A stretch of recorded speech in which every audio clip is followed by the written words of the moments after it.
Welcome to exam boosters. आप सभी का एग्जाम बूस्टर्स के इस यूट्यूब चैनल पर स्वागत है। आज हम आपके लिए करंट अफेयर्स का एक बहुत ही बेहतरीन वीडियो लेकर आए हैं। इस वीडियो में आपको देखने को मिलेगा कि करंट अफेयर्स में वर्तमान समय में बहुत से ऐसे एग्जाम हैं जिन्हें हम MTS, CHSL, SSC-GD, railway, D group और NTPC जैसे एग्जाम में इस प्रकार के प्रश्न पूछे जाते हैं और ये बहुत ही बेहतरीन प्रश्न हैं। ऐसे प्रश्न आपको हर कहीं देखने को नहीं मिलेंगे। तो आइए, वीडियो की शुरुआत करने से पहले मैं आपको एक गुजारिश करना चाहूँगा कि आप हमारे इस चैनल को सब्सक्राइब करें और इस बेल आइकन को दबाएं ताकि हमारे हर वीडियो की नोटिफिकेशन आपको सबसे पहले मिलती रहे। तो आइए वीडियो की शुरुआत करते हैं। शुरुआत में आज हमारा विषय है हम सबके बापू। महात्मा गांधी का जीवन एक बहुत ही विविधताओं से भरा जीवन है और इस जीवन के विषय में हम सभी अच्छी तरह से जानते हैं। इनके जीवन के बहुत सी ऐसे अनछुए पहलू हैं जिनके बारे में शायद हम नहीं जानते और ऐसे प्रश्न बन जाते हैं जिन प्रश्नों को हम बार बार कई प्रकार की किताबों में ढूंढते रहते हैं और उनके इन्हीं प्रश्नों के माध्यम से आज हम आपकी वीडियो की शुरुआत करेंगे। तो हम आपको बता दें, महात्मा गांधी का सारा जीवन एक खुली किताब की तरह था। महात्मा गांधी एक ऐसी शख्सियत है जिन्होंने भारत की आज़ादी के अंदर अपनी अहम भूमिका निभाई थी, लेकिन उनका दायरा इतना व्यापक है कि बहुत कुछ अनजाना रह जाता है। 2 अक्टूबर को गांधी जयंती के अवसर पर जानिए उनसे संबंधित विविध तथ्य जिनको सबसे पहले महात्मा गांधी रविंद्रनाथ टैगोर ने कहा था और राष्ट्रपिता सुभाष चंद्र बोस ने कहा था। तो आइए, इनके जीवन के कुछ ऐसे अनछुए पहलू हैं जिनके बारे में हम आपसे चर्चा करते हैं। पहला बिंदु हमारा यह है कि महात्मा गांधी जी ने अपनी किताब हिंद स्वराज एक समुद्री जहाज पर लिखी थी। यह प्रश्न आपको कई बार कई प्रतियोगी परीक्षाओं में पूछा जाता है, लेकिन आप इनका जवाब ठीक ढंग से नहीं दे पाते क्योंकि ये आपको हर किसी पुस्तक में नहीं मिलता है।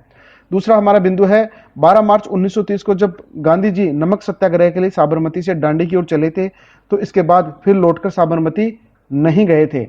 इस तरह के प्रश्न जो बिल्कुल हिडन प्रश्न होते हैं, इनके जवाब भी आपको हर कहीं देखने को नहीं मिलते हैं। यह बिंदु महात्मा गांधी के जीवन के बहुत से ऐसे पहलू को छूता है। और हम आपको बता दें कि 2 अक्टूबर को महात्मा गांधी का जन्मदिवस है और उन्हीं की जन्मदिवस के ऊपर इस प्रकार के प्रश्न हम आपके लेकर के आए हैं। दक्षिण अफ्रीका में गांधी जी ने 2 आश्रम बनाए थे। एक फिनिक्स सेटलमेंट था और दूसरा टोल्स्टॉय फर्म के नाम से था। टोल्स्टॉय फर्म का नामकरण महान रूसी लेखक के नाम पर किया गया था। इसी के साथ हमारा अगला बिंदु है, गांधी जी ने जॉन रिस्किन की पुस्तक अनटू द लास्ट का गुजराती में अनुवाद सर्वोदय शीर्षक के नाम से किया था। जी हाँ, महात्मा गांधी की एक किताब है सर्वोदय के नाम से और इसी किताब को उन्होंने जॉन रिस्किन की एक पुस्तक अनटू द लास्ट का गुजराती में अनुवाद करके सर्वोदय शीर्षक के नाम से उसका अनुवाद किया था। भारत छोड़ो आंदोलन के बाद गांधी जी को पुणे के आगा खां पैलेस में नजरबंद किया गया था और यहीं पर कस्तूरबा और महादेव देसाई की मृत्यु भी हुई थी। ये बहुत ही महत्वपूर्ण प्रश्न है और ये जो आगा खां एक ऐसा पैलेस था जहां पर महात्मा गांधी को नजरबंद किया गया, यहीं पर इनकी पत्नी कस्तूरबा और महादेव देसाई की मृत्यु हो गई थी। वर्ष 1936 में गांधी जी ने वर्धा के समीप, जी हाँ, वर्धा के समीप सेवा गांव नामक एक पिछड़े गांव में रहने का निर्णय लिया था। यहीं पर आज से सेवाग्राम आश्रम की स्थापना की गई थी। जी हाँ, आपने सेवाग्राम आश्रम के बारे में बहुत सुना होगा, बहुत पढ़ा होगा, लेकिन इसकी स्थापना क्यों गई थी इसके विषय में आज हम आपको बता रहे हैं कि वर्ष 1936 में गांधी जी ने वर्धा के समीप सेवागांव नाम के एक पिछड़े गांव में रहने का निर्णय लिया था और इसी गांव का नाम सेवाग्राम आश्रम स्थापित किया गया था। इसके बाद हमारा अगला बिंदु है 46 वर्ष की अवस्था तक गांधी जी कभी दिल्ली नहीं गए थे।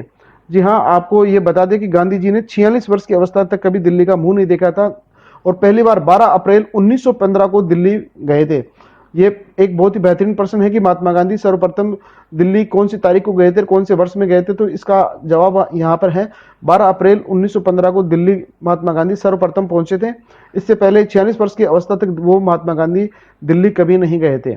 वर्ष 1931 की पहली यूरोप यात्रा के दौरान गांधी जी ने चार्ली चैपलिन, रोमियो रोला और बेनिटो मुसोलिनी से पहली बार मुलाकात की थी। जी हाँ, एक बहुत ही महत्वपूर्ण प्रश्न यहाँ यह भी बनता है कि महात्मा गांधी ने चार्ली चैपलिन या रोमियो रोला या बेनिटो मुसोलिनी से सबसे प्रथम मुलाकात कौन से वर्ष में की थी, और वो वर्ष था 1931। इसी प्रकार अगला बिंदु है, वर्ष 1931 की अपनी यूरोप यात्रा के दौरान गांधी जी ने चार्ली चैपलिन, रोमियो चोला और बेनिटो मुसोलिनी से पहली मुलाकात की थी। जी हाँ, ये प्रश्न यहाँ पे रिपीट हो रहा है, इसके लिए टाइपिंग मिस्टेक है, लेकिन मैं आपको बता दूं कि वर्ष 1931 की पहली अपनी यूरोपीय यात्रा के दौरान गांधी जी ने चार्ली चैपलिन, रोमियो रोला और बेनिटो मुसोलिनी से पहली मुलाकात की थी। इसके बाद अगला बिंदु आता है गांधी जी गोलमेज कॉन्फ्रेंस। जी हाँ, गोलमेज कॉन्फ्रेंस के ऊपर बहुत सारे प्रश्न बनते हैं। गांधी जी गोलमेज कॉन्फ्रेंस के लिए देश देसी कपड़ों में ही इंग्लैंड गए थे। ये भी एक महत्वपूर्ण प्रश्न है कि गांधी जी ने हमेशा स्वदेशी को अपनाने का नारा दिया था और वो इंग्लैंड जाने के लिए भी उन्होंने विदेशी कपड़े नहीं अपनाए थे, उन्होंने देसी कपड़ों का ही इस्तेमाल करके विदेशी यात्रा की थी। इसके बाद वे अपने साथ चरखा भी ले गए थे, जिसे वे समय मिलने पर चलाया करते थे। ये एक बहुत बड़ी पहचान थी महात्मा गांधी की कि वो चरखा चलाते थे और चरखे के माध्यम से सूत कातने का काम करते हैं, लेकिन विदेशी धरती पर भी जाकर के उन्होंने चरखे का इस्तेमाल किया और अपनी एक अमिट छाप छोड़ी। ये एक बहुत महत्वपूर्ण बिंदु है, बहुत महत्वपूर्ण प्रश्न बनता है इसके ऊपर। इसके बाद अगला बिंदु है 30 जनवरी 1948 को प्रार्थना सभा में जाने के लिए गांधी जी को देरी हुई तो और इसलिए वे रोज की तुलना में एक छोटा रास्ता चुनकर वहां गए थे। जी हाँ, प्रार्थना सभा गांधी जी की सबसे बड़ी सभा हुआ करती थी, जहां सभी लोग एक छत्र के नीचे एकत्रित होते थे। और 30 जनवरी 1948 को प्रार्थना सभा में जाने के लिए गांधी जी को देरी हो गई थी।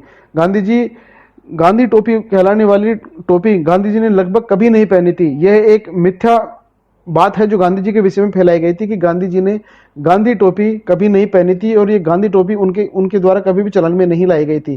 तो ये बहुत से महत्वपूर्ण प्रश्न है जो गांधी जयंती पर हम गांधी जी के जीवन चरित्र से उठाते हैं।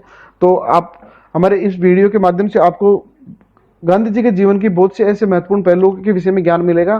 करंट अफेयर्स के इन्हीं वीडियो की सीरीज में हम आपके लिए बहुत सी बेहतरीन वीडियो लेकर आएंगे, लेकिन जाने से पहले हम आपको बता दें कि आप हमारे इस चैनल को सब्सक्राइब करें और इस बेल आइकन को दबाएं ताकि आपको हमारे प्रत्येक वीडियो की नोटिफिकेशन समय से मिलती रहे।